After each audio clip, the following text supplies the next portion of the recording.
आपण पाहत आहात EDTV, बातमी अशी जिच्यावर तुम्ही ठेवणार विश्वास। जालना लोकसभा मतदारसंघासाठी 6 विधानसभा मतदारसंघामध्ये सर्व ARO, सर्व जिल्हा स्तरावरची यंत्रणा, सर्व क्षेत्रीय यंत्रणा सगळी तयारी सुसज्ज झालेली आहे।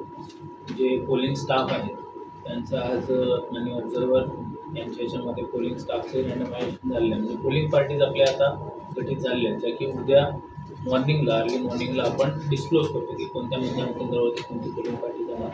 अशा पद्धतीनं 2061 मतदान केंद्रावरती सर्व पोलिंग स्टाफ त्याच्याशी लागणारं सगळं निगडीत साहित्य, आपले मुख्यत्वे EVM, आपल्याकडे रिझर्व्ह मशीन्स असतात।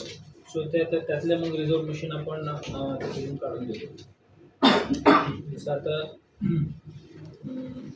जालन्यावरती 329 मतदान केंद्र आहेत, तर 329च्या अगेन्स्टमध्ये कंट्रोल युनिट 329, बॅलेट युनिट 2 लागतील आपल्याला 26 उमेदवार असल्यामुळे, तर 658 बॅलेट युनिट आणि VVPAT 329।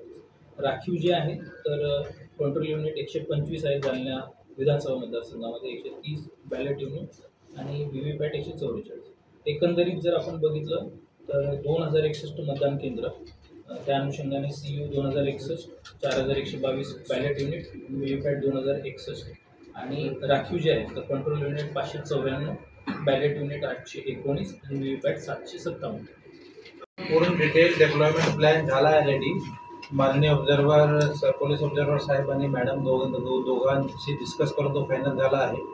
आपण जिल्ह्यामध्ये 5 आपल्याकडे बाहेरची CAPF, 2 CRPF, 1 BSF, 1 CISF आणि 1 कर्नाटकचा SRPF अशी 5 कंपनी आलेली आहे। त्यांना आपण वेगवेगळे 45 ठिकाणावर याची नियुक्ती करणार आहे।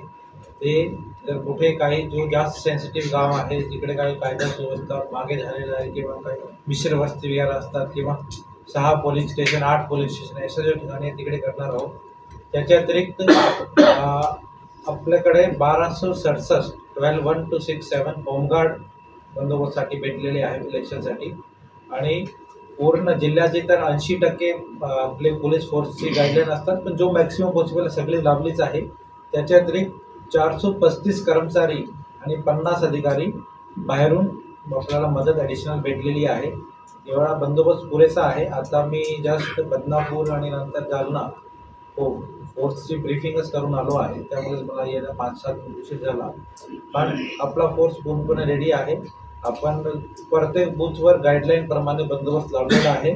त्याच्या अतिरिक्त जेवढे सेक्टर मॅजिस्ट्रेट आहे झोन, त्याच्यासोबत पॅरलली एक सेक्टर पोलीस ऑफिसर आणि त्याच्यासोबत 2 पोलीस, 2 होमगार्ड असे 5-5 लोकांची टीम केलेली आहे।